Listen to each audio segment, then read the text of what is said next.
वृक्षाक्षी आदिकर्तारं कृपानिधि प्रणतक्लेशनाशाय अनन्ताय नमो नमः। अल्पज्ञोऽहं सर्वज्ञोऽहं सच्चरणं जुगलरूपं त्वं नमामि। भगवान श्री करुणासागर महाराज की जय। सत्केवल साधे। ક્લાસ 35 ઉલટ ક્રિયા તારીખ 6/6/24 અને ગુરુવાર બરાબર। આજે સ્તંભસ્કરણ આપણે પૂરા કરી ગયા ક્લાસમાં એટલે 34મા ક્લાસમાં। હવે આજે આવશે વ્યવસ્થા બરાબર ને પંચ વિવસ્થા।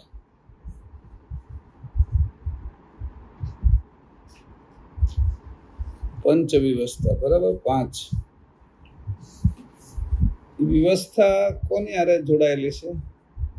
સત્વગુણમાં અવસ્થા આવે બરાબર। એટલે અવસ્થા અને વ્યવસ્થા બે સાથે જોડાયેલા છે। તો આપણે એને તત્વારે જોડીએ તો આકાશ તત્વ હોય તો એનું અંતસ્કરણ નચિત થાય, એનું સ્તંભસ્કરણ સમતા થાય અને એની અવસ્થા ઉન્મુની થાય, એની વ્યવસ્થા સામાન્ય થાય। સમજણ? આમ જોડીએ તો આપ બરાબર આખી લાઈન। પછી એ રીતે વાયુ તત્વ હોય તો અંતસ્કરણ ચિત્ત અને સ્તંભસ્કરણ સંતોષ બરાબર છે, અને અવસ્થા વાયુ તત્વની તુર્યા અને પછી વિવસ્થા કુંભ બરાબર છે। એટલે આ બધાને છે ધ્યાનમાં રહે ને એટલા માટે। પછી અગ્નિ તત્વ છે તો એનું અંતસ્કરણ અહંકાર, એનું સ્તંભસ્કરણ શીર, એની વ્યવસ્થા એની અવસ્થા નહીં, એની અવસ્થા સુસુપ્તિ, પછી એની વ્યવસ્થા ગલિત વ્યવસ્થા બરાબર। હવે જળ તત્વ છે તો એનું અંતસ્કરણ, એનું સ્તંભસ્કરણ સહેજ બરાબર। પછી અવસ્થા આપણે જળની સપના અને વ્યવસ્થા ઉદા। પછી ભૂમિ તત્વ છે એનું અંતસ્કરણ અને સ્તંભસ્કરણ શાંત, પછી અવસ્થા અને વ્યવસ્થા સ્થિતિ।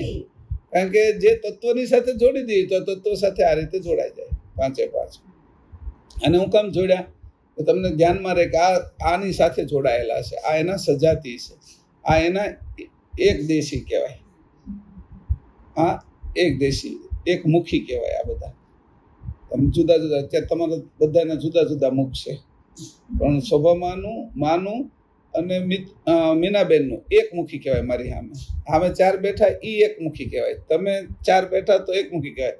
આ પાછા એનાથી જુદા મુખી થાય થોડાક, સમજાણું? ભલે આવે પણ તોય તે હજી એટલું ખૂણો એટલે એ રીતે મુખી એને કીધું કે ભાઈ તમારે તો 4 તમે એક મુખી છો। માસીને આમાં આ 4 એક મુખી છે એવું નહીં, છતાં પણ મને મારી સામું જોયો છે છતાંય પણ એની ખૂણા જુદા છે, એટલા માટે 6 ઋતુઓ બદલાઈ જાય છે। ખાલી સૂર્યની સામે તો જોવે જ છે આખી પૃથ્વી, પણ એનો એંગલ બદલાઈ જાય છે તો 6 ઋતુ બદલાઈ જાય છે, આટલો ફરક પડી જાય છે। સમજાણું? તમે જ્યાંથી જુઓ છો ત્યાંથી। તો એવી રીતે આની અંદર એવી રીતે જ છે કે આ જે એક મુખી છે એની સાથે આપણે એને મૂક્યા। પછી આમાં જે 5 છે તો 5 જગ્યાએથી જોવે છે, 4 દિશાને ઉપરથી એકથી, એટલે 5થી આપણે આકાશ તત્વ ઉપરથી જોવે છે। તો આપણે બધાનું ભૂમિ તત્વની દિશા નક્કી કરી કે ભાઈ કેનું નૈઋત્ય ખૂણો છે, કે જળ તત્વનો કયો ખૂણો છે? ઈશાન ખૂણો, અને અગ્નિ ખૂણોનો અગ્નિ ખૂણો અગ્નિ તત્વનો, અને આ વાયુ તત્વનો વાયવ્ય ખૂણો બરાબર, અને આકાશનો ઉપર। એટલે આપણે ખૂણાની લઈ લઈએ ને તો ખબર પડે કે આ બધા દિશાના છે, આવી રીતે આપણે જોવે છે। મધ્યમાં જે હોય એને જોવાની આ ગતિ છે। તો એવી રીતે આને એક પંથી આપણે કર્યા છે કે એક પંથી જે છે એના કારણે આખું વાતાવરણ આ પૃથ્વી ઉપર બદલાઈ જાય છે. ખાલી દ્રષ્ટિ ફરે છે સૂર્યની, એંગલ જ ફરે છે, ત્યાં અહીંયા 6 ઋતુઓ ફરી જાય છે. ખાલી એંગલ સૂર્ય તો તોય જોવે છે રોજ, દિવસ રાત તો તોય થાય છે આપણે, પણ એના એંગલો ફરે છે એટલે હિમ, શિશિર એટલે હેમંત, શિશિર, વસંત, ગ્રીષ્મ, વર્ષા અને શરદ થઈ જાય છે. આ ઋતુઓની અંદર ફરક છે. 2 મહિનાની ઋતુ થઈ જાય, બધે જ આપણને ખબર પડી જાય કે એક દેશી કઈ દિશાની અંદરથી આ જોવાય છે. એટલે મેં તમને આજે આ ગણતરી કરાવી કે આ રીતે આ તત્વની સાથે આમ જોડાયેલા છે. હવે વિષય આપણે એટલા બધાનો ન લીધો, કારણ કે સ્તંભસ્કરણનો વિષય પૂરો થઈ ગયો છે. અંતસ્કરણ અને ઉન્મુની અવસ્થાનો વિષય પૂરો થઈ ગયો છે. હવે વિવસ્થા રહી છે. આકાશ તત્વની વ્યવસ્થા છે સામાન્ય, પણ હવે અમે કઈ જગ્યાએ ઉલ્લેખ કરેલો છે એને એકવાર જોઈ લઈએ. તત્વની ઉત્પત્તિમાં 123માં પાના ઉપર છે, બરાબર. ખાલી અત્યારે એને ન જુઓ, આમ ખાલી કહી દઉં છું તમને, જુઓ તો સાથે જોઈ લો, વાંધો નહીં, એટલે ધ્યાનમાં આવી જાય. એમાં ચોથી લીટી છે પંચસમ 1 2 3 4. હા, પણ એમાં આવશે ને હા સ્થિતિ, સ્થિતિ, ઉદાર, ગલિત, કુંભ અને 5મી સામાન્ય વ્યવસ્થા થયેલી છે. હવે કેમાંથી થઈ છે? તો કીધું સ્વકાશગણમાંથી. ઉપર લખ્યું છે સ્વકાશગણની પંચ, ઉપરની ત્રીજી લીટીમાં પાછળથી. હવે સ્વકાશગણની પંચ વ્યવસ્થા અને પંચ સંભસ્કરણ ઉત્પન્ન થયા છે. એમાં પછી શાંત નહીં તો આવી ગયું. પછી અહીં કીધું છે કે જે સ્થિતિ, ઉદાર, ગલિત અને કુંભ અને સામાન્ય એ ઉત્પન્ન થયા છે. હવે આની અંદર આપણે સ્થિતિ પહેલા લખી છે, આપણે લખીએ છીએ પહેલા સામાન્ય, આકાશ તત્વથી લઈએ છીએ ને, પછી કુંભ, પછી ગલિત, પછી ઉદાર અને સ્થિતિ, આ રીતે લઈએ છીએ. એટલે અહીંયા ઉલ્લેખ છે. ત્યાર પછી 125-26માં પેજે ઉલ્લેખ છે. આ ઉલ્લેખ ક્યાં ક્યાં છે એના માટે કહીશું. નીચેથી છે ને, આમાં લખ્યું છે નીચેની બીજી લીટીમાં, તેમાં સ્થિતિ વ્યવસ્થાના 9 ભાગમાં જાગ્રત અવસ્થાનો 1 ભાગ મૂકીને ત્યાંથી શરૂ કરીએ તો 125માં ધ્યાનમાં આવે છે ને બધાને. તેમજ સ્થિતિ વ્યવસ્થાના 9 ભાગમાં જાગ્રત અવસ્થાનો 1 ભાગ મૂક્યા, ઉદાર તથા ઉદાર અવસ્થાના 9 ભાગમાં સપન અવસ્થાનો. બરાબર હાલે છે સજાતી રીતે. એમાં લખ્યું છે એ જ પ્રમાણે. સ્થિતિ કોની હારે જોડાયેલી છે? સ્થિતિ જાગ્રત હારે, બરાબર. પછી ઉદાર કોની હારે જોડાયેલું છે? સપના. તો એ બરાબર હાલે છે. આપણે જે બોલ્યા છે એ જ પ્રમાણે છે કે એમાં ભૂલ છે? એમ 1 ભાગ મૂકીને, તથા ગલિત અવસ્થાના 9 ભાગમાં સુષુપ્તિ અવસ્થાનો 1 ભાગ મૂકીને, તથા કુંભ વ્યવસ્થાના 9 ભાગમાં તુર્ય અવસ્થાનો 1 ભાગ મૂકીને, અને સામાન્ય વ્યવસ્થાના 9 ભાગમાં ઉન્મુની અવસ્થાનો 1 ભાગ. આ જગ્યાએ બધું જ બરાબર છે, બરાબર. એટલે જયારે આપણે બતાવવું હોય તો 125-26 પાનું બતાવવું પડે. જો આ એના સજાતી છે, કોઈને બતાવ હોય ને તો. અને આ એનું આપણું શું કહેવાય માસ્ટરપીસ ગણવાનો. આના આધારે અમે બધું લખ્યું છે. એટલે આમાં ખાસ આઈએમપી કરી નાખજો, એટલે તમને ધ્યાનમાં આવે કે આ બધી જગ્યાએ જે આડું ગફલતમાં લખેલું છે ને, એમાં આના આધારે સુધારો કરવાનો. આ મુખ્ય પેલું છે તત્વની. હા, વ્યવસ્થિત રીતે આ જગ્યાએ આ વાત થઈ ગઈ. 123 આવી ગયું, 125-26 આવી ગયું. હવે 130મું લઈ લઈએ. 30-31 જે હોય એ જોઈ લો. 130-31માં શું છે? હા, એમાં એવું ને 130માં અને બીજો પેરેગ્રાફ, બરાબર. હવે સ્વકાશગણના પંચ સ્તંભસ્કરણ તથા પંચ વ્યવસ્થા પૈકી દરેકમાંથી 5 ભાગ લેતા જે 50 ભાગ થયા તે લઈને તેમાં સત્વગુણ 5 અંતસ્કરણ તથા 5 અવસ્થા. અહીંયા મુખ્ય પોખણ મૂકેલું છે 5-5નું, બરાબર. આની અંદર જે ઈ સ્વકાશગણના 5-5 ભાગો એ રીતે મૂકેલા છે. એટલે અહીંયા એનો ઉલ્લેખ આ અંતર્ગત આવે છે. આ જે વ્યવસ્થા છે એ સ્વકાશગણના અંતર્ગત આવે છે. એટલે અહીંયા એટલો જ ઉલ્લેખ કર્યો છે, આપણે ખાસ ધ્યાન રાખવાનું. પછી 148 ઉપર છે. હા, એની અંદર એવું છે વિરાટને વિશે સ્વકાશગણની સ્થિતિ વ્યવસ્થાના 9 ભાગ અને 1 ભાગ સત્વગુણની જાગ્રત અવસ્થાનો મેળવી આ 10 ભાગ પોખ્યા હતા. હા, સ્થિતિ અવસ્થા અને જાગ્રત અહીંયા બરાબર આવ્યું છે. બરાબર, તે વિશે સાંભળો. આ 10 ભાગ વિરાટ તનુને વિશે, પૃથ્વી તત્વના સ્થૂળ દેહને વિશે રહેલા છે. આ ક્યાં રહ્યા છે? તો કીધું પૃથ્વી તત્વના સ્થૂળ દેહને. આથી કરીને પૃથ્વી સદાકાળ સ્થિતિવંત, આ સ્થિતિ વ્યવસ્થા છે ને એના કારણે સ્થિતિવંત રહી છે. એમાં રહેલા જાગ્રત અવસ્થાના વિભાગને લીધે વિરાટમાં જાગ્રત અવસ્થા થઈ છે. વિરાટે જાગ્રત અવસ્થા ભોગવે છે ને 3 મહિના. આપણે નહોતું કીધું પેલા વિરાટના જાગ્રત ભોગવે છે 3 મહિના, એની વાત કરી હતી પેલા. તમને ખબર હોય, તુરિયા વિરાટની મૂળ અવસ્થા છે.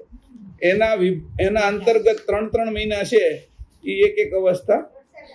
હા, એક જ મિનિટ. હારો, એટલે એને વરસાદ થાય, ઘુમર, ઓલું આપણે વીજળી થાય, જે ઉપાધિઓ શરૂ થાય ને ક્યાં થાય? જાગ્રત. બધી ઉપાધિ તો જાગ્રતમાં હોઈ ગયા પછી ક્યાં કાંઈ છે એ કે એમાં કીધું તું. જો જાગ્રત અવસ્થા ક્યાં આવી હતી તો કે નહીં, આ તો અહીં જાગ્રત અવસ્થા એટલે અષાઢ, શ્રાવણ અને ભાદરવો એ વિરાટને જાગ્રત અવસ્થા વર્તે છે. તો જાગ્રત અવસ્થામાં શું થાય છે કે બરાબર 9, 10 અને 11 વરસાદ. એમાં શું થાય છે કે વિદ્યુત થાય છે. આ વાદળા શરૂ થઈ ગયા ને કે વિદ્યુત થાય છે.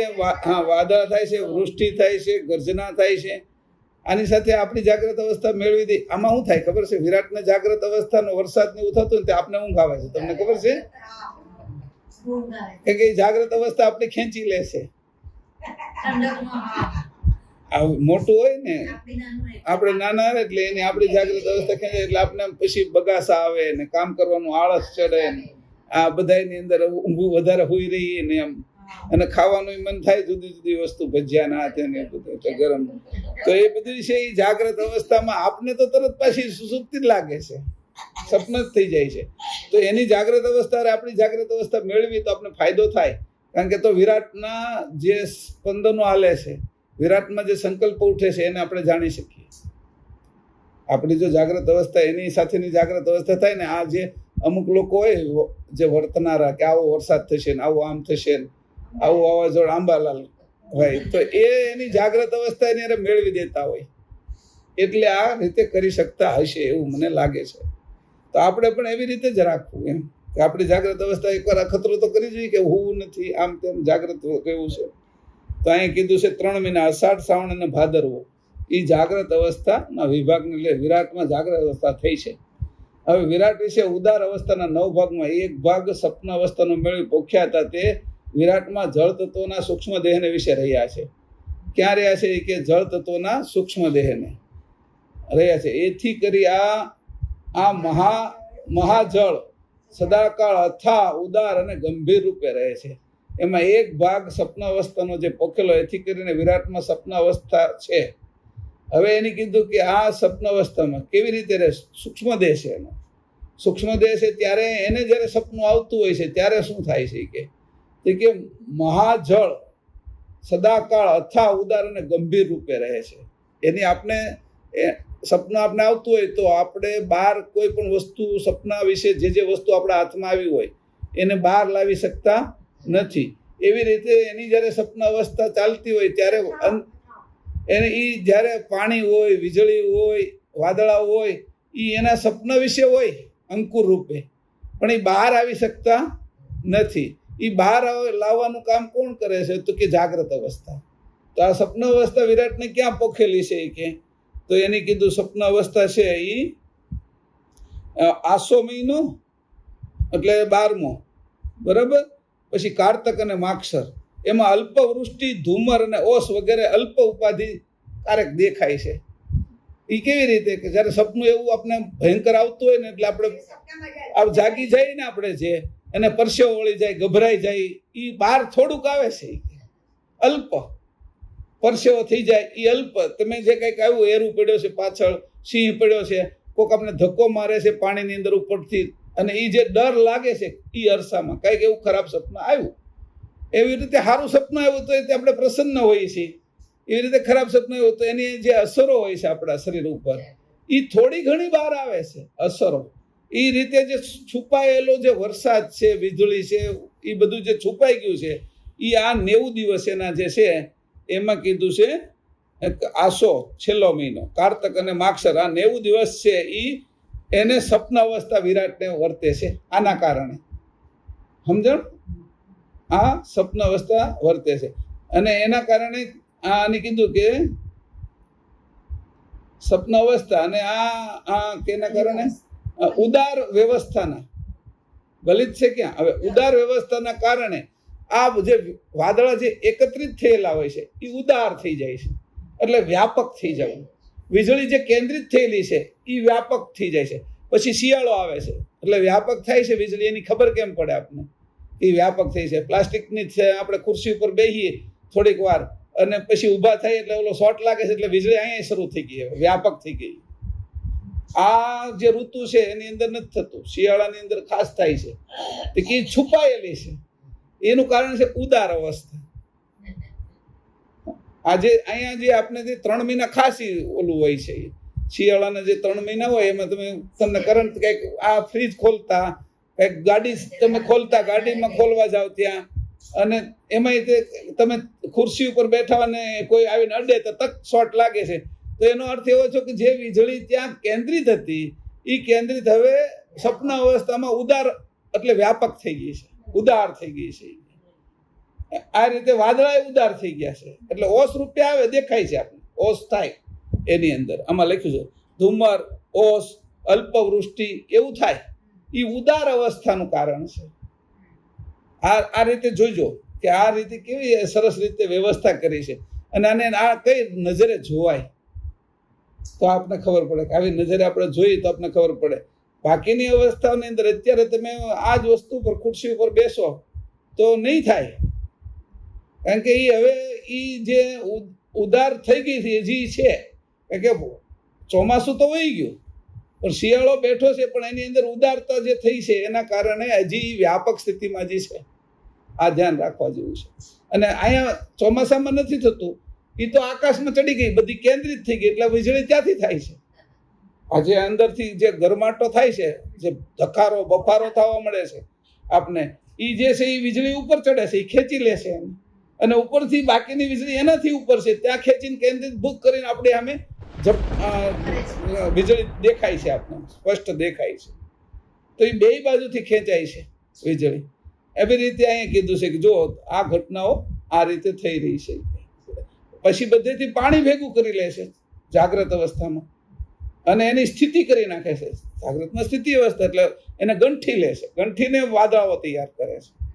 અને જે અવાજ છે એ સૂક્ષ્મ અવાજ છે, આમાં વ્યાપક થયેલો ધ્વનિ, પણ એ જ્યારે કેન્દ્રિત થયેલો ધ્વનિ છે તો ગડગડાટ વાદળામાં થાય છે, એ કેન્દ્રિત થયેલો ધ્વનિ છે. આ રીતે એને સમજીએ એટલે આપણને ખબર પડે. ત્યાર પછી વિરાટને વિશે ગલિત વ્યવસ્થા, આપણે બધે વ્યવસ્થા વાંચશું, આપણે થોડા ધ્યાન રાખશું, બરાબર ના. 9 ભાગને વિશે એક ભાગ સુસુપ્તિ અવસ્થાનો મૂકીને મેળવીને તો મેલીને ઓળખ્યા હતા તે વિરાટને વિશે અગ્નિતત્વના કારણ દેહમાં રહ્યા છે. વિરાટને કારણ દેહ છે, એથી કરીને મહાઅગ્નિ કાષ્ઠ પાષાણની આધ લઈ વિરાટમાં ગલિતપણે રહ્યો છે. આથી કરી આ અગ્નિ આપોઆપ પોતે પ્રગટ થતો નથી, તે ગલિત અવસ્થાના 9 ભાગને લીધે છે. સમજાણું?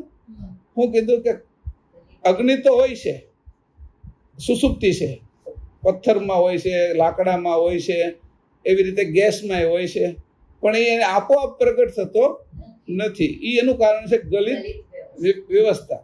અને એ કારણ દેહ વિશે, મહદના કારણ દેહ વિશે રહે છે. તો કારણ દેહમાં શું થાય છે તો કે સુસુપ્તિ અવસ્થા. તો સુસુપ્તિ અવસ્થા કયા 3 મહિના વર્તે છે તો એને કીધું ગ્રીષ્મ છે ને, હા, સુસુપ્તિ અવસ્થા, હા, પોષ, મહા ને ફાગણ, બરાબર. 3, 4 ને 5મો મહિનો, પોષ, મહા ને ફાગણ, એ 90 દિવસ આ વિરાટને વિશે, તુર્યાના વિશે સુસુપ્તિ અવસ્થા વર્તે છે. તુર્યા વિરાટની છે આખી, એના વિશે, તુર્યાના વિશે. તુર્યા આ બધામાં છે, વિરાટને તુર્યા મુખ્ય અવસ્થા છે, આપણે જાગ્રત મુખ્ય છે. એના વિશે, એના અંતર્ગત આ સુસુપ્તિ અવસ્થા વર્તે છે, એનું કારણ દેહ છે. અને અગ્નિ તત્વ છે. પછી એની કીધું કે ગલિત અવસ્થા છે, એટલે બધું ત્યાં નહીં, ગલિત વ્યવસ્થા છે. એટલે ત્યારે શું થાય છે કે દરેક ઉપાધિમાં સૂક્ષ્મથી સૂક્ષ્મ અંકુરો. હા, આમાં એવું કીધું કે સૂક્ષ્મથી સૂક્ષ્મ અંકુરો. હવે પહેલા સૂક્ષ્મ થયેલા હતા, હા, એનાથી સૂક્ષ્મ થઈ ગયા છે, અને એ દરેક ઉપાધિના સૂક્ષ્મથી સૂક્ષ્મ અંકુરો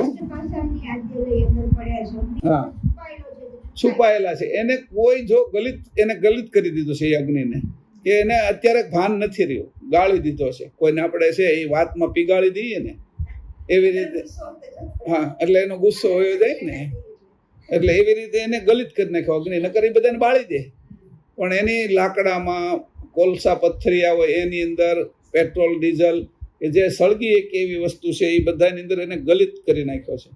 એ ગલિત વ્યવસ્થાના જે ભાગ મૂકેલો છે એના કારણે ગલિત અવસ્થાના કેટલા 9 ભાગ મૂક્યા છે, બરાબર. એના કારણે મહાઅગ્નિ પણ ગલિત થઈ ગયો છે. એમાંથી નાનો એવો એક ભાગ નીકળ્યો છે, એ સૂર્ય છે. મહાઅગ્નિનો નાનો એવો એક તણખો જે બહાર નીકળ્યો એ સૂર્ય છે. અને એવા કેટલાય તણખાઓ નીકળ્યા, એ બધા જ ગલિત જે મહાઅગ્નિ છે એમાંથી અનંત અબજો સૂર્ય નીકળેલા છે, પણ એ નાના નાના ભાગ છે એ બધા. એના સમજાણું? તો એ જે મૂળ છે મહાઅગ્નિ કેવો છે, એને મહાઅગ્નિ નહીં કે પ્રગટ નથી થવા દેતો. 9 ભાગ ગલિતના મૂક્યા છે, એટલે એમાં જો થોડો કોઈ ફેરફાર એટલો જો પ્રગટ થઈ જાય તો કાંઈ રહે નહીં. આ રીતે વિરાટને ગલિત વ્યવસ્થા પોખેલી છે, બરાબર. હવે સુષુપ્તિ અવસ્થા. હવે કુંભ વ્યવસ્થાના 9 ભાગને વિશે એક ભાગ તુરીય અવસ્થાનો મૂક્યા, 10 ભાગ વિરાટને પોખ્યા હતા. ત્યાં 10 ભાગ વિરાટને વિશે વાયુ તત્વના મહાકારણ દેહમાં રહ્યા છે. એથી કરીને વાયુ તત્વ રૂપ જે સુષુમાર ચક્ર તે ફરે છે ખરું, પણ કુંભવત સરખું જ દેખાય છે.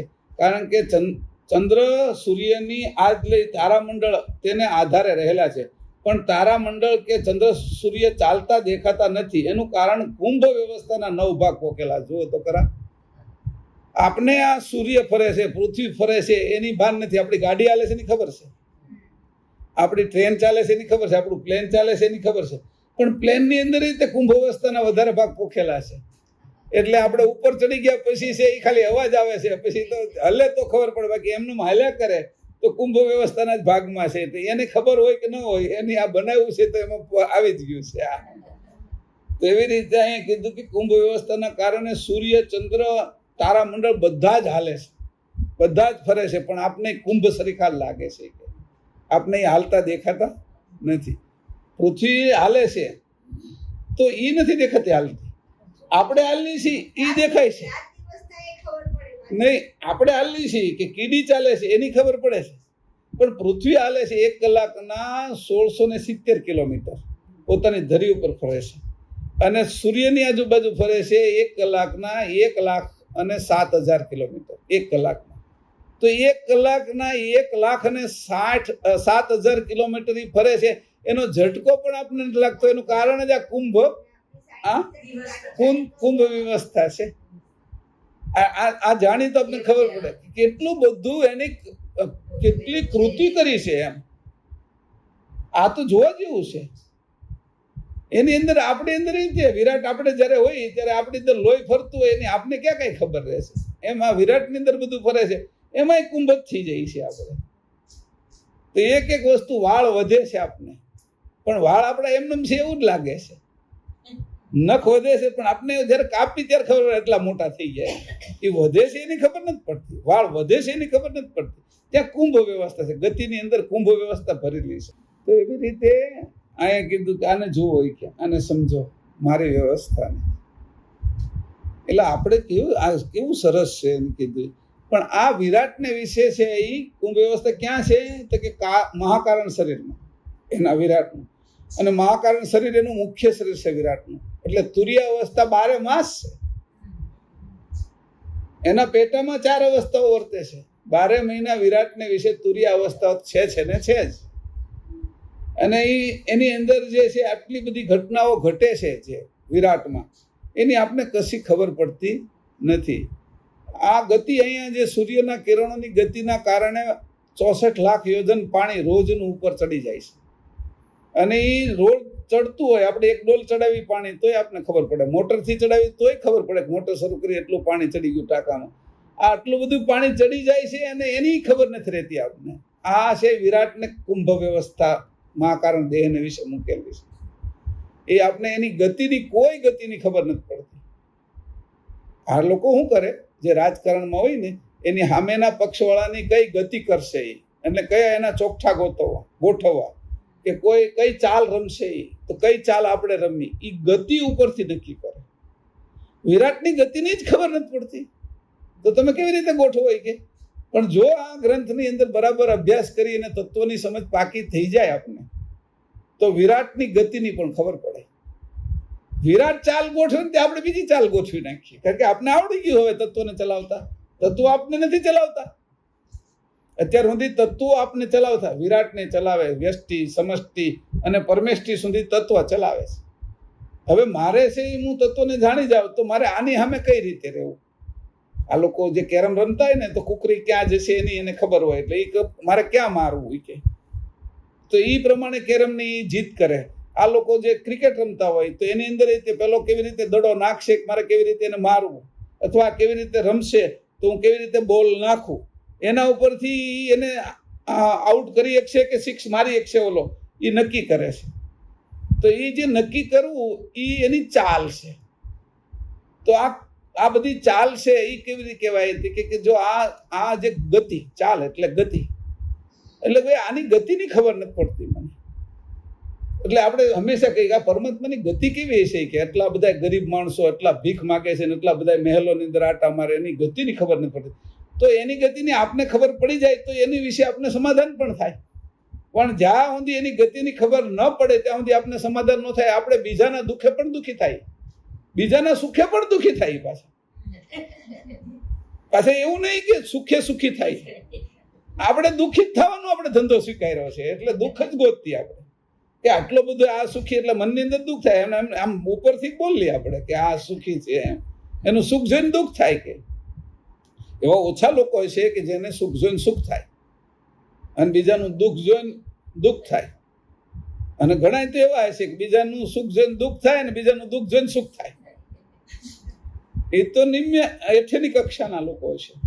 તો આવી રીતે જ્યારે આપણે વિચાર કરીએ ત્યારે કર્તાની કરામતની ગતિ શું છે અને ગતિ ક્યાં પોખેલી છે તો એ ખબર પડી છે કે આ જે કુંભ વ્યવસ્થાએ જેને ઢાંકી દીધી છે આ ગતિને. કુંભ વ્યવસ્થા એવી જોરદાર છે કે એની જે વિરાટની અંદર એના 9 ભાગ પોખેલા છે, અને 9 ભાગના કારણે મહાકારણ દેહ એમાં એક ભાગ તુર્ય અવસ્થાનો છે. એ તુર્ય અવસ્થાના કારણે વાયુ તત્વનો મહાકારણ દેહ બનેલો છે. અને વાયુ તત્વ એ જ સુષુમાર ચક્ર છે, એ જ આપણે આકાશ ગંગા છે, એ જ આ બધું ફેરવે છે. એક વખત એની કોઈ ફેરવી નાખ્યું છે તો હજી ફેર્યા કરે છે, તો એનો હાથ કવડો હશે. આ લોકો કુંભાર છે એ ચાકડાને એક વખત જોરથી ફેરવી દે, પછી ફરતા ચાકડા ઉપર પાછો એને હાથ છે એ પાછો અને માટલું બનાવવામાં કે તાવડી બનાવવા માટે વાપરે. તો એમાં એ ગતિ એટલી ભરી દે કે તાવડી ઉતરતી હોય ત્યાં સુધી વાંધો ન આવે, અથવા એનો ઘડો તૈયાર થાય ત્યાં સુધી ફર્યા કરે. સમજાણું? તો આની કયા એવા લાકડીથી આ ચાકડાને ફેરવો છે કે એ હજી ફર્યા જ કરે છે આટલી ગતિએ, અને અમને ખબર નથી પડતી એની અંદર શી હોય. તે એની અંદર એક કીડી હોય, એમાં હાલતી ચાલતી હોય કીડી ચાકડા ઉપર, તો એને કઈ એની ગતિની ન ખબર પડે. એમ આપણે કીડી જેવા, અને આપણે આ ગતિની ખબર પડે કે કર્તાની ગતિ ન્યારી છે. આ ન્યારી એટલે હું ન સમજી શકું એટલે એને કહું છું ન્યારી એમ. પણ જ્યારે આ તત્વજ્ઞાનને બરાબર સમજી લઉં તો હું ન્યારી ન કહી શકું એમ. કર્તાની ગતિ મારામાંય ભરેલી છે, એવી બહારેય ભરેલી છે, એટલે ગતિની મને ખબર પડી જાય. રોડ ઉપર જતા હોય, પેલો આમથી આવે છે તો કઈ બ્રેક મારશે કે નહીં, હું પેલો નીકળી જાય તો એની ગતિ આપણે જાણી લઈએ છીએ તો ખબર પડી જાય છે કે આપણે નીકળી જઈશું. એની ગતિ જાણી, અથવા એની ગતિ જાણી લીધી કે એની સ્પીડ વધારે છે તો મારે રોકાઈ જવું, એટલે એક્સિડન્ટ થાય નહીં. એવી રીતે તત્વને જાણવાથી ગાડી ચાલવાની એ સમયમાં આપણે ગતિની ખબર પડી ગઈ બધાની. ત્યારે જેટલા રોડ ઉપર હોય છે ને ત્યારે એક મન હોય છે બધાનું. જેટલા રોડ ઉપર જેટલા વાહનો, એનું મન જ્યારે એકબીજાનું તૂટે છે કોઈ જગ્યાએ, કોઈ વિચારમાં જાય છે ત્યારે એક્સિડન્ટ થાય છે. કોઈ વિચારમાં જાય છે, કોઈ બીજી તકલીફ હોય છે, કોઈને માનસિક પેલું હોય છે, કે ઊંઘ આવી જાય છે, અવસ્થા ફરી જાય જાગ્રતની, તો એ ઝોલું આવી જાય ત્યારે એક્સિડન્ટ થાય છે. બાકી જો બધા જેટલા રોડ ઉપર હોય એનું એકમાન હોય છે, એટલે એકમાન હોય છે એટલે આપણે ખબર પડી જાય છે કે આની પહેલા હું નીકળી જઈશ, અથવા આ મારી પહેલા નીકળશે તો મારે બ્રેક મારી દેવાની. એ એકમાન છે, એ ગતિની ખબર પડે છે આપણે ગતિમાં છીએ એટલે. તો આવી વિરાટની ગતિની ખબર પડે, પણ એ કુંભ વ્યવસ્થાના કારણે આપણે ખબર પડવા દેતું નથી. અને આ છે મહાકારણ દેહ, એટલે મૂળ માયાનું ઘર છે. માયાના ઘરની અંદર આ કુંભ વ્યવસ્થા લાગી જાય છે એટલે માયાની બહાર કોઈ જ અંશો જઈ શકતા નથી. આ કુંભ વ્યવસ્થા માયાની બહાર જતા અંશોને રોકે છે. આ ખાસ ધ્યાન રાખજો. અહીંયા 9 ભાગને વિશે એક એટલે કુંભ વ્યવસ્થાને સમજાવીએ છીએ આપણે કે આ કુંભ વ્યવસ્થા કેવી છે. અને આ તુરીય અવસ્થા એની આખી છે, એટલે 12 મહિના કે કાર્તક, માગશર, પોષ, મહા, ફાગણ, ચૈત્ર, વૈશાખ, જેઠ, અષાઢ, શ્રાવણ, ભાદરવો અને આસો, આ 12 મહિના છે એ આ તુરીય અવસ્થા તો વર્તે જ છે. હવે તમે એક અવસ્થાને તોડીને બહાર નીકળો તો પણ તમને આ કુંભ વ્યવસ્થા જે માયા છે, મહામાયા છે, આદ્ય શક્તિ છે, એ બહાર જવા દેતી નથી. આ ખાસ ધ્યાન રાખજો. કોઈ તમે આ કારણ કે એ પેટાની છે, અંદરનો દરવાજો તમે ખોલી નાખ્યો, પણ મૂળ દરવાજો તો તુરિયાનો છે. કારણ કે તમે અંદરનો દરવાજો ખોલ્યો અને તમે આ રૂમમાંથી નીકળી ગયા, એ રૂમનો દરવાજો છે. જાગ્રત, સ્વપ્ન, સુષુપ્તિ અને ઊનમુની કદાચ બહાર છે. તો આ 3 અવસ્થામાંથી તમે ગુણમાંથી નીકળો. જાગ્રત, સ્વપ્ન અને સુષુપ્તિ એ ગુણ છે. એ એના દરવાજા તમારે ખુલી ગયા, ગુણાતીત થઈ ગયા. તો એવો અર્થ એવો નહીં સમજી લેવાનો ગુણાતીત થઈ ગયા એટલે અમે પોગી ગયા. કારણ કે હજી શક્તિ તમને રોકી રહી છે, અને શક્તિ તો મહાન તાકાત વાળી છે. કારણ કે એના હાથમાં એવું હથિયાર છે, એ હથિયાર છે કુંભ વ્યવસ્થાનું. એના હાથમાં એવું હથિયાર છે કે આ ગુણને બહાર જતા હુવરાવી દેશે. જેમ કોઈ માં હોય એ છોકરાને હુવરાવી દે અને પછી બહાર જાય છે, એમ એ એને હુવરાવી દેશે. કુંભ વ્યવસ્થા એટલે આપણે હુવરાવી દેશે. એવી રીતે કુંભ લગાડી દેશે કે આપણે આપણી સ્મૃતિમાં રહેતું નથી. જે વિચાર આવે ને એ તૂટક આવે છે, એ એક ધારામાં આવતો નથી. એટલે આપણે છે એનો ક્રમ બાંધી નથી શકતા, અને ક્રમ બાંધી નથી શકતા એટલે અક્રમ નથી થઈ શકતા. કર્મથી છૂટા નથી થઈ શકતા, એટલે કર્મથી છૂટા ન થઈ શકી આ લોકો અક્રમ વિજ્ઞાન કહે. એટલે એ અક્રમમાં નથી જઈ શકતા, અને ક્રમમાં જ રહીએ છીએ આપણે. પછી અંદર બંધાઈ જાય. ક્રમને જાણી નથી શકતા એટલે ક્રમમાં બંધાઈએ છીએ. એનું કારણ એ કુંભ વ્યવસ્થા જ છે. હજુ જો તમને જાણે કે કર્મની બહાર નથી જવા દેતી. હા, ગુણની બહાર જઈએ ગયા પણ શક્તિતીત નથી થતા. ગુણાતીત થયા, શક્તિતીત થવાનું છે. પણ એને કે કુંભ અવસ્થાના આ 9 ભાગના કારણે તુરીય અવસ્થા આપણે મહાકારણ દેહને પોખેલા છે. અને મહાકારણ દેહ એટલે મોટો દરવાજો. આ નાના દરવાજામાંથી તમે નીકળી ગયા. તો હવે મોટો દરવાજો આવ્યો છે ને એની તાકાત એટલી મોટી છે કે એમાં તાળું 9 ભાગનું મારેલું છે, કુંભરૂપી. બધા જ તાળા છે એ આપણે જોતા એવા તાળા ન હોય. એમ બધા જ તાળા આજથી 50 વર્ષ 60 વર્ષ પહેલા જોઈએ તો એ લોખંડના હોય, સ્ટીલના હોય, એવા તાળા હોય. અને એ દરવાજા આપણે દેતા હોય. પછી કબાટના હોય તો એવા તાળા હોય. એ કબાટમાં તે પહેલાના સમયની અંદર આપણે જે અંદર ચાવી નાખીને ખોલીએ છીએ એવા નહોતા. એને નકુચાઓ જ હતા, અને એ જે પટારાઓ હતા, પટારાના તાળાઓ આવતા મોટા લોખંડના, અને એ આકડી નાખીને એને તાળાને તાળું મારવું પડતું. તો આપણા મગજમાં તો એક જ હરખી ગણતરી હતી, તાળું આ જ કહેવાય. પણ હવે તો તાળા જુદા જુદા પ્રકારના. આંગળી મૂકો તોય ખુલે, નંબર તમે આમ દબાવો કે આ નંબર એટલે ખુલે, આંખ જોવે તોય ખુલે, અને તમે અમુક શબ્દ બોલો તોય ખુલે. ત્યાં સુધી ન ખુલે, તમારો અવાજ સાંભળી જાય. તો તાળાની ગતિ પણ ફરી ગઈ છે. એમ જેમ આ તાળાની ગતિ ફરી ગઈ છે એમ આપણી સમજણની ગતિ જો ઉપર થઈ જાય તો કામ થઈ જાય આ બધા તત્વોમાં. એટલે આ રીતે આપણે જોવાનું છે કે કુંભ વ્યવસ્થા મેં થોડી વધારે એટલા માટે લીધી કારણ કે 12 મહિના હાલે છે અને વર્તે છે. એ આપણે બહાર નથી જવા દેતી. આને જ કીધું છે માયા. હા, એટલે ત્યાં અવસ્થા તુરીય એટલે કે હું તારા રૂપ થઈ ગયો, એટલે ત્યાં જ માની લીધું કે આ ગંતવ્ય સ્થાને 3 ગુણ ત્યાં આદ્ય શક્તિમાં સમર્પિત થાય છે. નકર એ શક્તિધામની અંદર જ જાય. આ ગુણ હોય તે મળી જાય તો ગુણ પણ જઈ શકતા નથી. એવું મોટું સ્થાન છોડીને મનુષ્ય થવું પડે, અને મનુષ્ય એ સ્થાનનો જે ભોગ ભોગ્યો હોય, રાજા થયા હોય, અને આ મળમૂત્રની અંદર આપણે આવવું પડે. એટલે એ દુઃખનું કારણ હોય, પણ દુઃખ એ તે મનુષ્યમાં છે ને આપણે જ્યારે પરમ ગુરુનો સત્સંગ મળશે તો એ દુઃખ નહીં રહે. આનાથી કેટલી ઊંચી છલાંગ લગાવી અને શક્તિ અને નિરંજનને વટીને આપણે પહોંચી જઈશું. તો મનુષ્ય જન્મ ઉત્તમ થઈ ગયો આ હિસાબે, મારા હિસાબે. એટલે આપણે ભાગશાળી. અને એ સ્થાન તમે લોકોએ કદાચ ન છોડ્યું હોય અને તમે અત્યારે આ સત્સંગ આપણા કોઈ 1, 2, 3 લોકોના કારણે, તો તમારા ભાગ્ય તો એમાં સાથે જોડાઈ ગયા સીધે સીધા. ટ્રક ભલે ને ગમે એ લઈ જાય, ગાડી ભલે ને ગમે એ લઈ જાય, ને આપણે તો બેસી જવાનું કારણ છે ને. હે ને, શોભામાની ગાડી આવી તો આપણે બેસી જવું છે ને. એવી રીતે જેની ગાડી આવે એમાં આપણે બેસી જવું છે. એમાં આપણે આ જે કોઈ ગાડી લઈને જાય છે એમાં ગોઠવાઈ જવાનું આપણે. તો એવી રીતે આપણે બહાર નીકળી જઈશું. કુંભ અવસ્થાના 9 ભાગને વિશે 1 ભાગ તુર્યાવસ્થાનો મૂક્યા, 10 ભાગ વિરાટ તનને પોખ્યા હતા. તે આ 10 ભાગ વિરાટને વિશે વાયુ તત્વના મહાકારણ દેહમાં રહ્યા છે. એથી કરીને વાયુ તત્વ રૂપ જે સુષુમાર ચક્ર તે ફરે છે ખરું, પણ કુંભવત સરખું જ દેખાય છે. સુષુમાર ચક્ર ફરે છે, એની ગતિ છે એ 1 કલાકના લાખો કિલોમીટરની છે. 1 કલાકના બહુ મોટા કરોડો કિલોમીટરની, લાખો નહીં કરોડો કિલોમીટરની છે 1 કલાકના.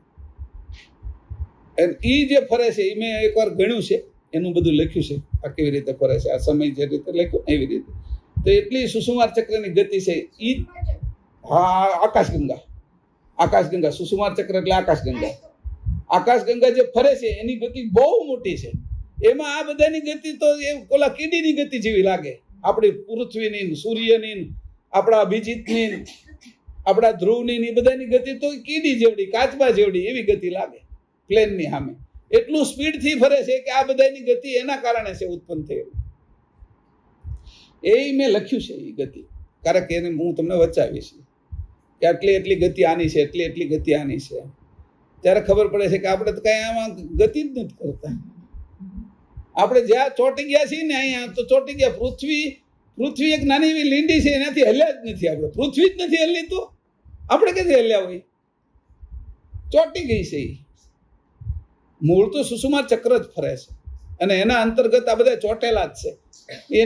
એની જગ્યાએ ફરે છે એવો ભાસ થાય છે ગતિના કારણે.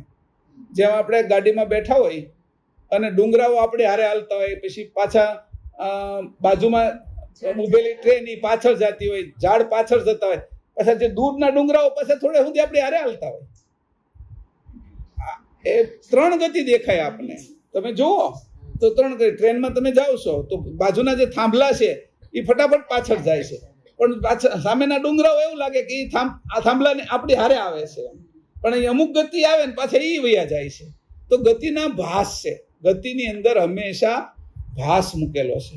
સાચી ગતિ છે જ નહીં. આ બાજુ ગતિ ક્યાંય છે જ નહીં. આ જન્મ મરણ અને જીવન એ જે જોઈ છે એ સપનું જ છે, ગતિ છે જ નહીં. વાસ્તવમાં ગતિ છે જ નહીં. બધું કોઈ છે જ નહીં, કારણ કે આ બધું આપણે જોઈએ છીએ કે સપના વિશેનું જ છે. કારણ કે આ બધાનો નાશ થાય છે.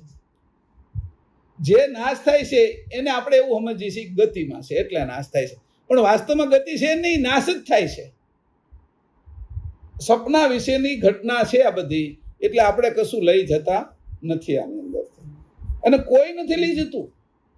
આપણે નહીં, રામકૃષ્ણ જો આ ગતિ જાણ લઈ જઈ શકીએ છીએ એટલું યાદ રાખજો. હજી આમાંથી જો તમારે કાંઈ લેવું હોય તો શુદ્ધ જાણ, ચેતન જાણ એ તમે લઈ જઈ શકશો. તો આનો સંગ્રહ કરી લેજો. ઓલા પૈસાનો, હોનાનો, હીરાનો, મકાનનો, ગાડીનો એનો સંગ્રહ નહીં કરતા. એ સંગ્રહ કરશો તો કામનું તો છે નહીં.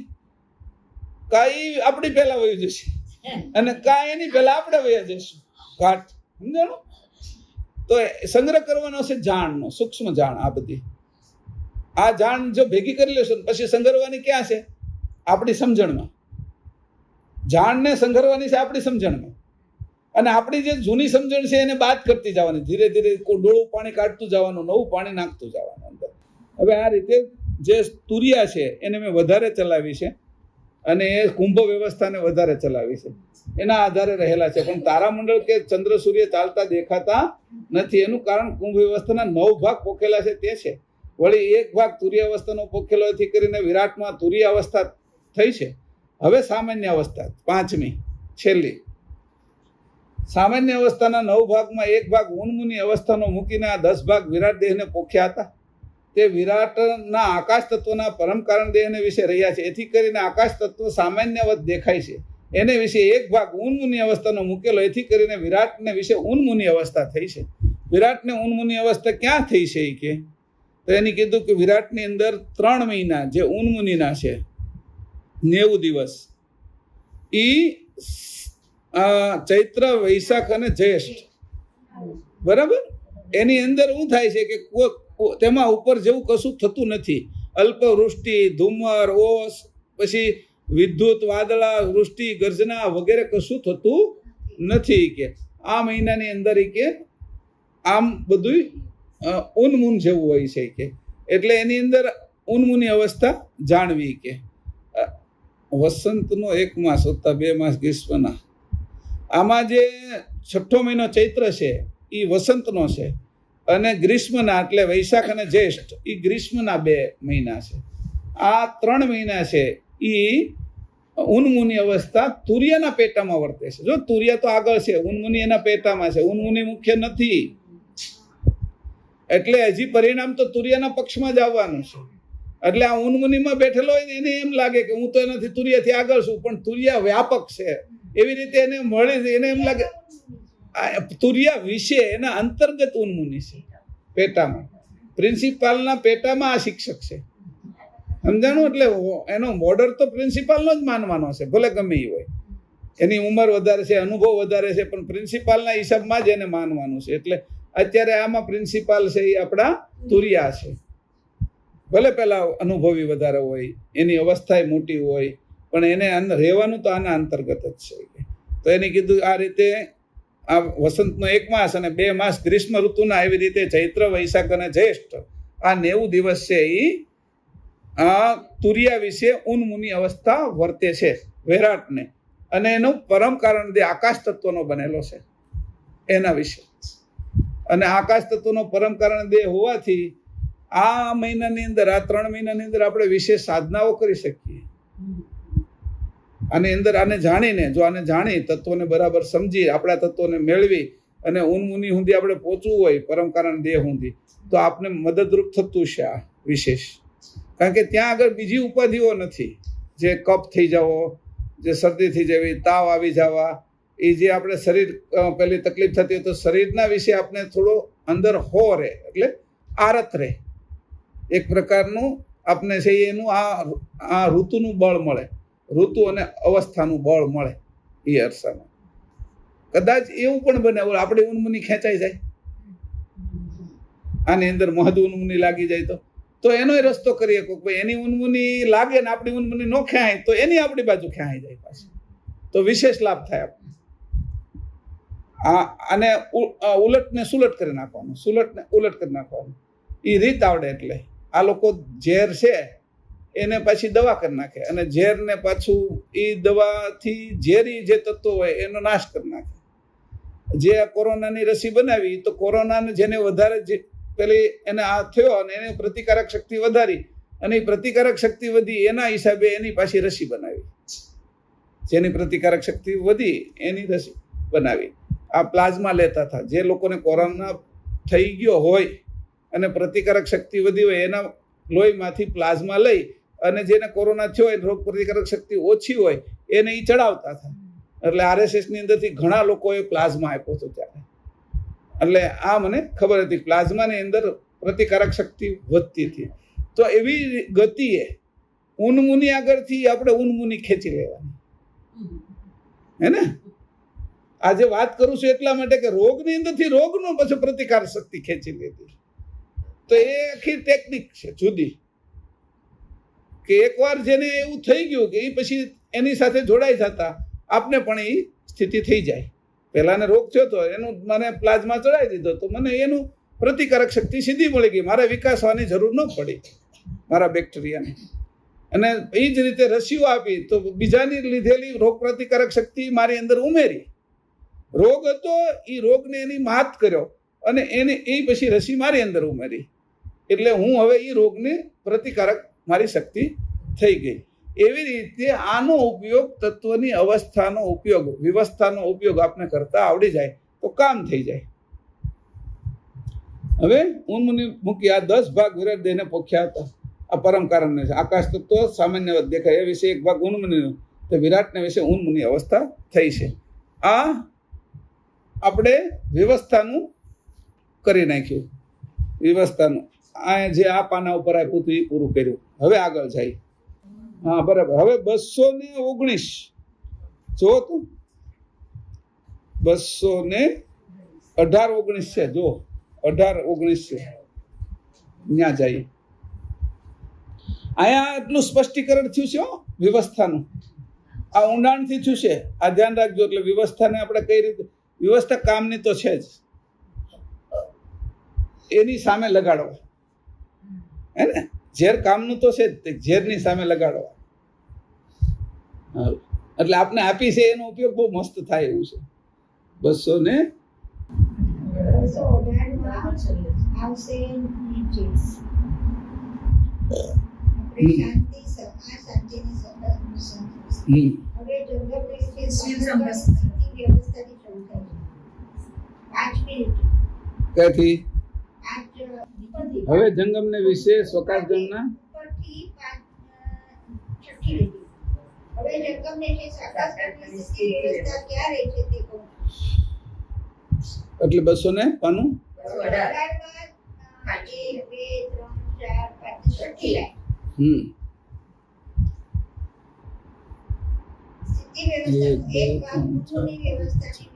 હવે જંગમને વિશે સ્વકાશગણની સ્થિતિ વ્યવસ્થા લખ્યું છે, એની સામાન્ય વ્યવસ્થા કરવાની છે.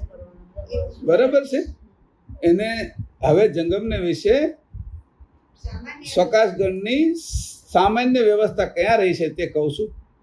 હવે જે સ્થિતિ આવે ને ત્યાં સામાન્ય કરી. સામાન્ય વ્યવસ્થાનો એક ભાગ તે પણ ઉન્મુનિને વિશે રહ્યો છે, કારણ કે ઉન્મુનિ અવસ્થાને વિશે સદાકાળ સામાન્યપણું રહ્યું છે, સ્થિતિપણું નહીં. ઉન્મુનિમાં સામાન્યપણું રહ્યું છે. આ ધ્યાન રાખજો. સ્થિતિપણું ક્યાં રહ્યું છે? ભૂમિ તત્વ. સામાન્યપણું એમાં સ્થિર છે, રહ્યું છે. જો આમાં છે ભૂલ છે ને, જે એ ભૂલ આપણે સુધારી શકીએ ને તો કામ થઈ જાય આપણું. કે ત્યારે આ આમનું વાંચી જઈને અહીંયા જાગૃત થઈ જઈએ કે અહીંયા આ જગ્યાએ ભૂલ છે, તો અહીંયા તરત જાગૃતિ આવી જાય અને આમાંથી જ અતિ ઉજાગ્રત થઈ જાય. આ ભૂલે જે મને લાગે હારા માટે કરેલી છે, પણ આપણે સુધાર નાખો કે આ પરમ ગુરુએ ભૂલ હારા માટે મૂકેલી છે કે આમાં કોણ જાગૃત થાય છે. નકર આ પછી ગ્રંથ મૂકી દે છે. બરાબર. ઓલાને યાર મેળ નથી પડતો એટલે આને કોઈ સુધારવો અને કે સુધારવો નહીં એમ કીધું છે કે કોઈ આ ગ્રંથમાં કાંઈ કરવું નહીં, એટલે કોઈ કરે તો નહીં, એટલે સમજણ ન પડે. મૂકી દો નહીં કે આમ કંઈ નથી લાગતું કે આપણે ઓલે પણ તો આમ લખ્યું છે 125 પાના ઉપર, અને અહીંયા ઊંધું ઠપકાર્યું છે કે મેન જે લખ્યું છે તત્વની ત્યાં તો આમ છે કે. એટલે આપણે અહીંયા કીધું કે ભાઈ જો આ અને આની વચ્ચે ફરક શું છે, કોણ કાઢશે? તો જે જાગૃત છે એ કાઢશે, જે જાગૃત નહીં હોય એ નહીં કાઢી શકે. કાંઈ પુસ્તકને મૂકી દેશે અને કાંઈ એનું બુદ્ધિ છે એ ચક્રાવે ચડી જશે, એને ભાન જ નહીં પડે કે શું હાલે છે કે ઓલે પણ આમ કીધું ને અહીંયા આમ કીધું, આમાં ખોટું જ છે એમ કરીને ગ્રંથ જ મૂકી દેશે અને કા ચક્રાવે ચડી જશે. અને જાગૃત છે એ આની અંદરથી પણ રસ્તો કાઢશે. એટલે કીધું ક્યાં તો કે સામાન્ય વ્યવસ્થા ક્યાં સામાન્ય વ્યવસ્થાના વિભાગે જાણો. હું કીધું સામાન્યપણું રહ્યું છે તે સ્વકાશગણની સામાન્ય વ્યવસ્થાનો વિભાગ જાણો. જંગમને વિશે પછી જંગમને વિશે સ્વકાશગણના સહેજ સંભસ્કરણનો એક ભાગ રહ્યો છે. હા, અને ઉદાર વ્યવસ્થાનો એક ભાગ ત્યાં આગળ શું આવે છે?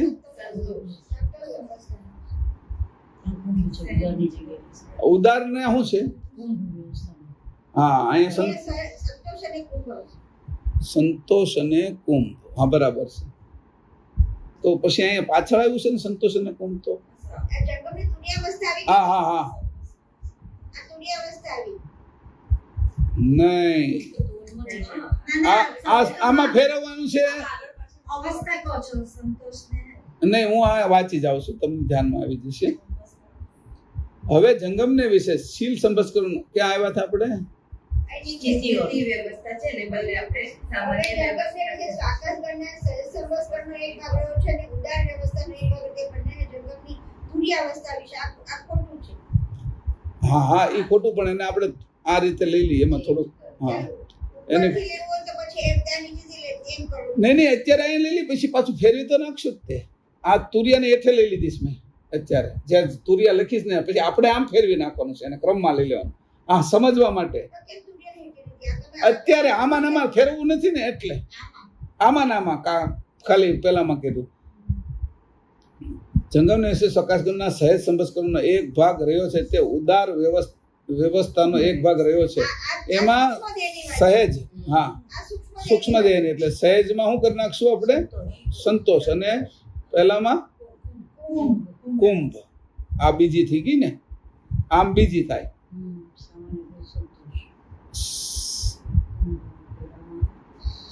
સંતોષ અને કુંભ.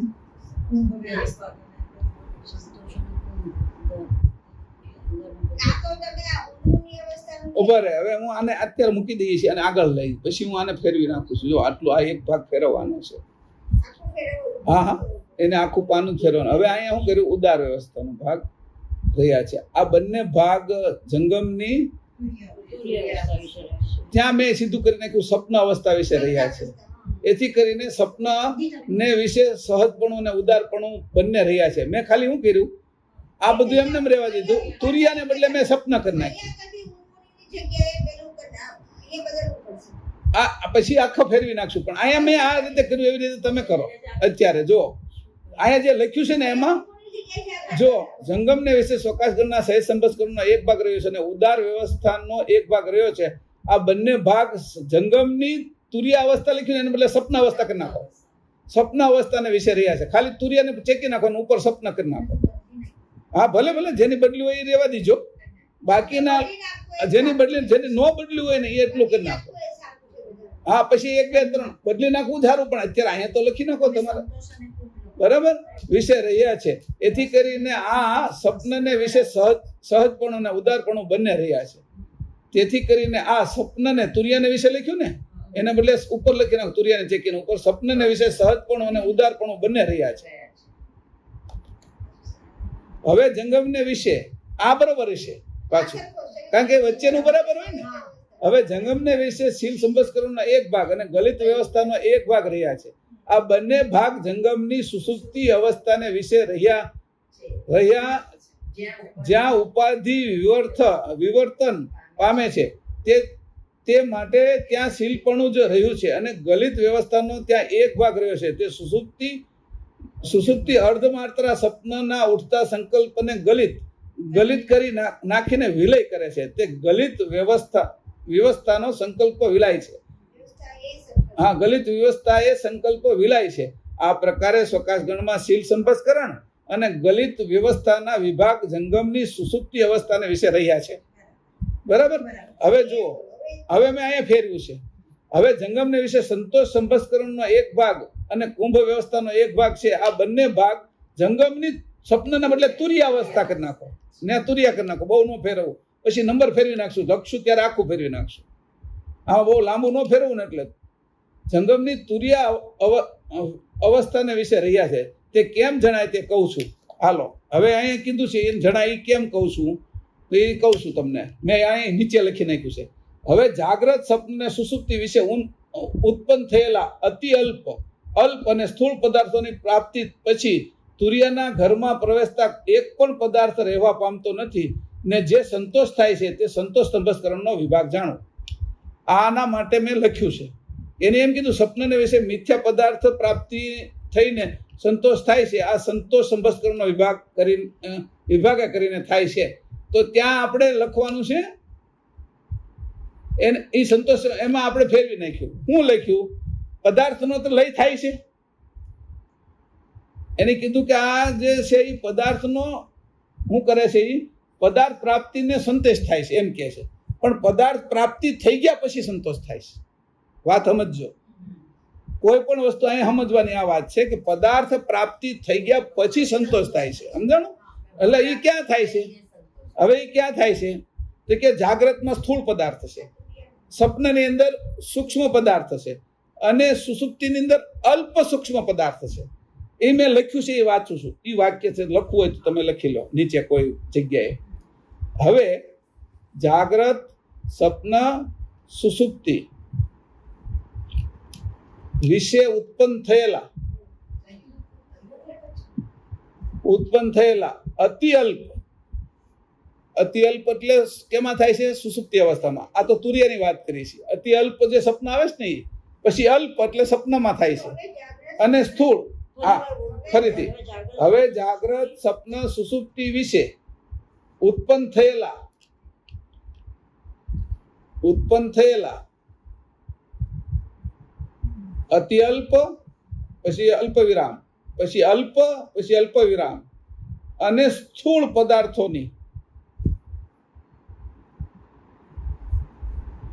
પદાર્થોની પ્રાપ્તિ પછી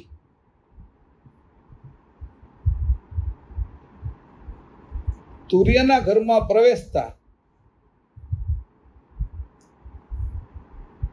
એક પણ પદાર્થ રહેવા પામતો નથી, કે ત્યાં કોઈ રહેતું જ નથી. પદાર્થ બધા લઈ થઈ જાય છે, પામતો નથી. ને જે સંતોષ થાય છે તે સંતોષ સંભસ્કરણનો વિભાગ જાણવો. પદાર્થ રહેવા પામતો નથી,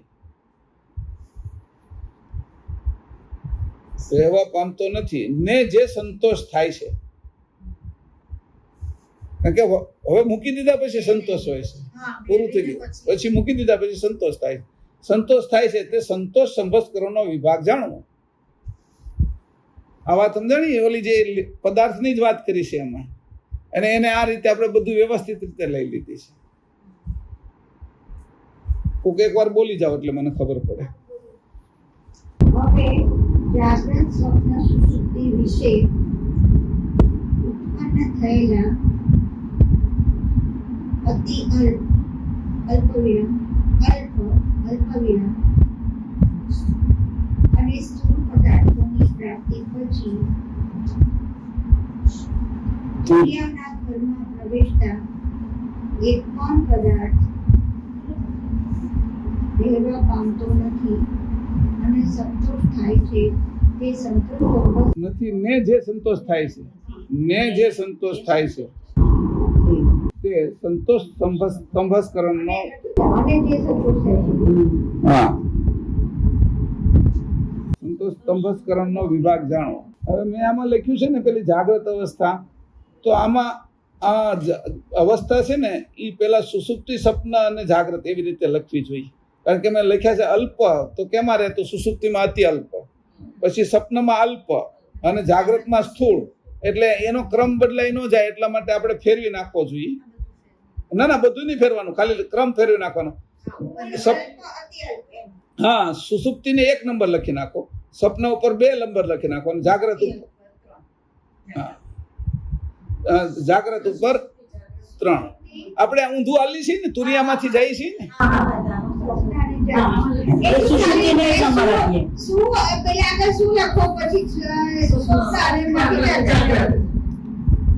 સુષુપ્તિ, સ્વપ્ન અને જાગ્રત, એના વિશે અતિ અલ્પ અને સ્થૂળ પદાર્થો કોઈ રહેતા નથી. અને આ સ્થિતિમાં આપણે જઈએ છીએ.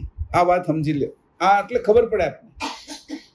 આમાં સ્પષ્ટતા થાય છે કે આ બધા જ પદાર્થો જ્યાં લઈ થઈ જાય છે ત્યાં પદાર્થ કોઈ રહેતા નથી. એટલે મારી માય નથી રહેતી, બાપે નથી રહેતો, ભાઈ નથી, તો કોણ રહેશે? કે તુરિયા, તું એકલો રહ્યો, તારી સિવાય તો કોઈ છે નહીં. પદાર્થ હવે કોઈ નહીં, બધા જ પદાર્થ જ છે. જે આ ટેબલ જોઉં છું એમ મારી માં છે, એમ આ પેન જોઉં છું, એમ પદાર્થના રૂપમાં જ્યારે જોઉં છું ત્યારે મને સિંહ પદાર્થ જ દેખાય છે, ભગવાન પદાર્થ જ દેખાય છે, કોઈ પણ હશે તો. બરાબર? અને એ બધા 3 દેવ પૂરા થઈ ગયા, બ્રહ્મા, વિષ્ણુ, શંકર. અને હું તુર્યના ઘરમાં ગયો છું અને હું એકલો રહ્યો છું, ત્યાં હું એવું સમજી લઉં કે મને મોક્ષની પ્રાપ્તિ થઈ ગઈ છે. એટલે આ છે એ સાયુજ્ય મુક્તિ તૈયાર થઈ જાય. સાયુજ્ય, સાલોક્ય, સામીપ્ય, સારૂપ્ય અને સાયુજ્ય, હું એમાં ભળી ગયો. એટલે એને એ ખબર નથી પડતી કે આનથી ઉપર જવાય. એટલે અહીંયા બધા હલવાઈ જાય છે. તુર્યા પછી તું કોઈ વિચાર તો કરતો નથી કે હું તો છું જ. અને અહીંયા જ આ લોકો બોલે છે અહમ બ્રહ્માસ્મિ, મોટા ભાગના હું જ છું એમ કરીને આ જ જગ્યાએ બોલી જાય છે. એટલે મૂળ ઉન્મુનિને તો વટતા જ નથી. તુરિયાના ઘરમાં જ બધાની મતિ પૂરી થઈ જાય, સમજણ પૂરી થઈ જાય છે, એ ત્યાં જ લઈ થઈ જાય છે. આ ખાસ ધ્યાન રાખજો, આ જગ્યાએ આવી રીતે થાય છે. હવે એક બાકી રહ્યું. આવો ક્યાંથી લેવાનું? તથા તુરિયા વિશે નહીં, તુરિયાને વિશે તુરિયાની ક્રિયામાં સુરતા બંધકોશ થઈને વર્તે છે. હા ઉન્મુનિના સ્થાનની વિશે હા સુરતાથી જવાબ નહીં, જગ્યા નહીં, એમાં જગ્યા નહીં આવે. હા, એમાં સ્થાનની વિશે. હા બરાબર, માસી બરાબર કે છે. ઉન્મુનિના સ્થાનની વિશે સુરતાથી જવાતું નથી. અને તુરિયા જ્યાં હોય તુરિયામાં, તુરિયામાં હા જ્યાં હોય ત્યાંને, તુરિયામાં જ્યાં હોય ત્યાંને ત્યાં તુરિયાની જગ્યાને જગ્યાને કુંભ કરી રાખે વિશે વિશે રાખવાનું, જગ્યાને વિશે કુંભ કરી રાખે છે. કુંભ કરી રાખે છે તે કુંભ વ્યવસ્થાનો વિભાગ કરીને રાખે છે. હવે આ આખી કેટલી સરસ રીતે આવી ગયું ને, 2 વાક્યો. એટલે આને ખાલી બહુ લાંબુ ન ફેરવું, આપણે એક વાક્ય ફેરવી નાખ્યું. બરાબર, અવસ્થાઓ. હવે જંગમને વિશે સ્વકાશ ગણ. હવે જો વાંચું છું છેલ્લે, એમાં ક્યાં ક્યાં ફેરફાર કરવાનો. હવે જંગમને વિશે સ્વકાશ ગણ, જે સમતા લખ્યું ને એની ઉપર શાંત કરી નાખો. શાંત સંભસ્કરણનો એક ભાગ અને સામાન્ય લખ્યું ઉપર સ્થિતિ વ્યવસ્થાનો એક ભાગ રહેલો હોય. આ બંને ભાગ જંગમની જાગ્રત અવસ્થાને વિશે રહ્યા છે. ત્યાં કઈ આવશે? જાગ્રત જ છે, અવસ્થા જાગ્રત જ છે. બરાબર, શાંત અને સ્થિતિ જાગ્રત અવસ્થાને વિશે છે. એથી કરીને જાગ્રતને વિશે કઈ ને કઈ શાંતિ વર્તે છે. આપણે ક્યારેક ને ક્યારેક જાગ્રતમાં શાંતિ વર્તે છે, કઈ ને કઈ શાંતિ વર્તે છે. તે શાંત સંભસ્કરણનો વિભાગ જાણો, સમતાન બદલે શાંત. તથા જાગ્રતને વિશે કઈ ને કઈ સ્થિર દ્રષ્ટિભાવ, સામાન્ય નહીં, સ્થિર દ્રષ્ટિભાવ પણ થાય છે. સ્થિતિભાવ નહીં કરવાનો, સ્થિર ભાવ, સ્થિર દ્રષ્ટિભાવ સમજાણું થાય છે. તે સ્થિતિ વ્યવસ્થાનો વિભાગ જાણવો.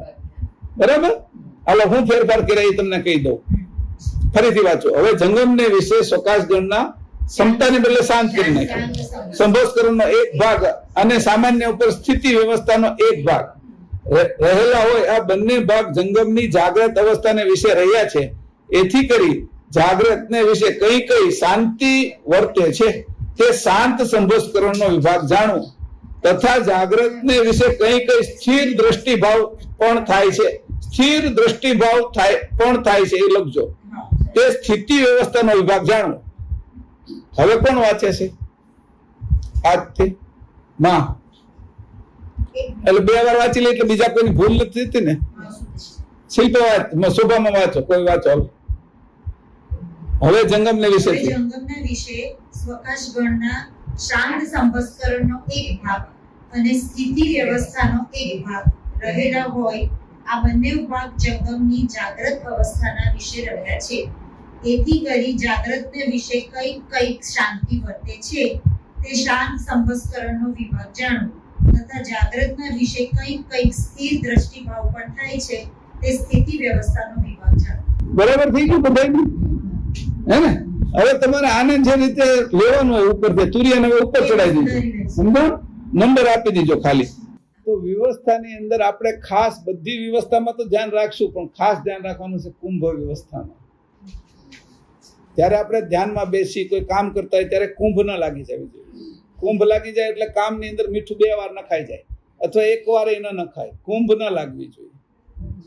બરાબર, આ કુંભ જો લાગી જાય તો ભૂલ કરાવે છે, એ આપણે આવૃત કરી નાખે છે. એટલે કુંભ વ્યવસ્થાને કુંભની આવે લગાડવાની, બીજા બધાની સામે આપણે આમ થઈ જાય, જળી જાય, સમજાણું? અને પડી જ જાય અથવા આમ કે ધ્યાનમાં જાય ને ત્યાં કુંભ લાગે એટલે તરત ઢળી જાય. એટલે આપણે આ જે કુંભ ચોથી અવસ્થા છે ને, હા, તુરિયાને વિંધી નો એકી એટલે પડી જાય. સુસુપ્તિનો એન્ડ એટલે તુરિયા. અને તુરિયાને વિંધવા તમે જાઓ, સુસુપ્તિની બહાર જ્યાં જાઓ ત્યાં તમે પડી જાઓ, ઢળી જાઓ. એ ઢળી જાઓ એટલે આ માર્ગને વિંધીને સુરતા ઉપર ન ચડે.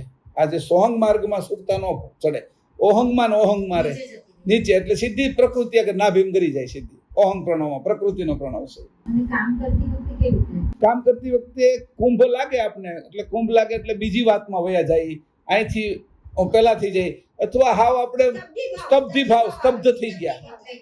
હા, આપણે ગાડી અકાવતા અકાવતા આપણે કેમ આમ થઈ જાય, આપણે આમ થઈ જાય કે હવે રસ્તો ભૂલી જાય, એને કુંભ લાગી કહેવાય. સમજાણું?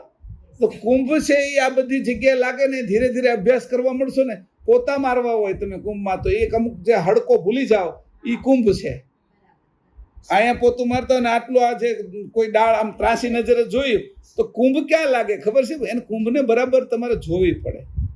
કુંભ લાગે ને તો તમને એમ લાગે મેં બધું બરાબર જ કર્યું છે ઉપરથી જુઓ તો, પણ તમે ત્રાસા જાવ એટલે ત્યાં એક જગ્યાએ પડી હોય માટી અથવા પોતાની જગ્યા, તો એ તમારે કુંભને જોવી હોય તો તમારે આગળ પાછળ બે જગ્યાએ જવું પડે અને જાગ્રત રહેવું પડે. આગળ પાછળ ક્યાં જાવશો તો તમને કઈ જગ્યાએ ખામી છે એની તરત ખબર પડી જાય. એટલે બે ધ્યાન થયા. હા, કુંભ બે ધ્યાન કરી જ નાખે છે, અને બે ધ્યાન કરી નાખે છે એટલે જ આપણે પછડાય. જાગ્રતમાં બે ભાન કરે છે કુંભ, કારણ કે વિરાટને પોખેલી છે તુરિયાને, એમાં કુંભ છે એટલે એમાંથી કેમ નીકળવું? પણ જો આ તત્વની ખબર પડી જાય આપને તો એ આસાનીથી નીકળી જાય. આપણે કે ચાવી આવી ગઈ. આ એટલું સરસ છે. આજે આ મેં તમને આજે સમજાવ્યું છે કે આ આટલા બધા જડ વિભાગ છે કે આપણે જડ કરી નાખે. વિવસ્થા એટલે વિવશ કરી નાખે, આપણે જડ કરી નાખે છે. અને આ જડ કરી નાખે છે એનો જ ઉપયોગ આપણે ઉલટ ક્રિયામાં કરવાનો. જડ કરે પણ કોને? તત્વને કરે, મને નહીં. આથી આ વ્યવસ્થા સત્વગુણમાં છે, સાકાશગુણમાં. સ્વાકાશગુણમાં છે એટલે સત્વગુણનો સજાતિ છે. સત્વગુણનો સજાતિ એટલે આપણે મીઠી લાગે, એટલે સારું લાગે. આપણે કોઈ આમાં હાથ ફેરવતો હોય આપણે જે ઢળી પડીને એટલે સારું હોતી લાગે. સણમ માથામાં હાથ ફેરવતો હોય એ જે વ્યવસ્થા આ જગ્યાએ છે, કારણ કે ચામડી છે ને જે માથામાં હાથ ફેરવે એ સ્પર્શ માત્રા છે ને વાયુ તત્વની ને આ ચોથી અવસ્થા મહાકારણ, એટલે એ કોઈ આમ માથે હાથ ફેરવે આ તે એટલે તરત આપણે આમ શૂન્ય થઈ જાય. એ જે કુંભ જ લાગી જાય છે. સણમ જે કરે છે ને એની અંદર કુંભ જ લાગી જાય. એવા ઘણા હોય કે જે તરત, કારણ કે એનું વાયુ તત્વ જોરદાર છે, એટલે એ જે એ વાયુ તત્વનું પ્રમાણ એનો હાથ જ એટલો એવો હોય કે તમને સ્પર્શ ગમ્યા જ કરે. વાયુ તત્વનું જે પ્રભુત્વ હોય ને જેનામાં એ ગમ્યા કરે, કે એના વિશે કુંભ છે એટલે ગમે છે. હા, એનેસ્થેશિયાનું કામ કરે છે. એટલે એમાં એનેસ્થેશિયા નહીં લાગવા દેવાનું. આ ખાસ ધ્યાન રાખજો, કારણ કે એ નહીં લાગી જાય છે. હે ભાઈ આમ થશે ને, હે ભાઈ આમ થશે ને, કારણ કે એના પછી શંકા થાય. જે આ જે કુંભમાં તુરિયાની અંદર જે લોકો રહે વધારે, અને શક્તિ હંમેશા શંકાશીલ છે, એટલે શક્તિને શંકા થાય કે માયાનો વિષય શંકાનો છે. એને સ્થૂળ સીધું વસ્તુ સાચી વસ્તુ દેખાય જ નહીં, એટલે શંકા કરે. શંકા કરે એટલે વિનાશ જ થાય, હેઠે જ પડાય. ગીતામાં કીધું સંશયાત્મ વિનશ્યતિ, એટલે શંકા ઉત્પન્ન કરે છે. બધા જે અંતઃપ્રેરણા થતી છે ને ખરાબ બી થાય, સારી અંતઃપ્રેરણા બહુ ઓછી થાય. જોજો તમે, એટલે એ તમે કહો છો ને કુંભ થાય એટલે માટે તમે. એટલે મારો કહેવાનો અર્થ કે આ જગ્યાએ કુંભનું ખાસ ધ્યાન રાખવાનું, ગલિતનું ધ્યાન રાખવાનું, ઉદાર વ્યવસ્થાનું ધ્યાન રાખવાનું, સ્થિતિમાં ધ્યાન રાખવાનું, સામાન્યમાં તે આ વ્યવસ્થાની અંદર બધી જગ્યાએ ધ્યાન રાખવાનું, પણ વિશેષ ધ્યાન કુંભમાં રાખવાનું, જેથી કરીને બે અવસ્થાની વચ્ચેની સંધિમાં આનું બળ વધારે છે. કુંભ અવસ્થાનું મેં તમને ત્યારેય કીધું હતું. ગલિત અને કુંભ એ બે અવસ્થામાં અવસ્થાનો પલટો થાય ને એને આપણે ખબર નથી પડતા. હા, બહેર શૂન્ય થઈ જાય છે. બે અવસ્થાની વચ્ચે જાગ્રતમાંથી સપના, સપનામાંથી સુસુપ્તિ, સૂર્ય અને ઉન્મુનિમાંથી જાગ્રતમાં જ્યારે જાય છે ત્યારે કુંભ અવસ્થા અને ગલિત કુંભ વ્યવસ્થા અને ગલિત વ્યવસ્થા એ આપણે ઢાળી દે છે. એમાં તે કુંભનો વધારે ભાગ છે, કારણ કે વિરાટને પોકેલી છે, મહાકારણ દેહની છે અને માયાની છે. આ ખાસ ધ્યાન રાખજો તમે. એટલે ઢાળી દેશે. બેઠા બેઠા ધ્યાનમાં ગાડી અકાવતા 2 વાર મીઠું નખાઈ જાય છે, એ પોતામાં ભૂલાઈ જાય છે, અને પોતાનામાંય ભૂલાઈ જાય છે. બેયમાં ભૂલાઈ જાય છે. પોતામાં તો ભૂલાઈ જાય, પોતાનામાંય ભૂલાઈ જાય છે.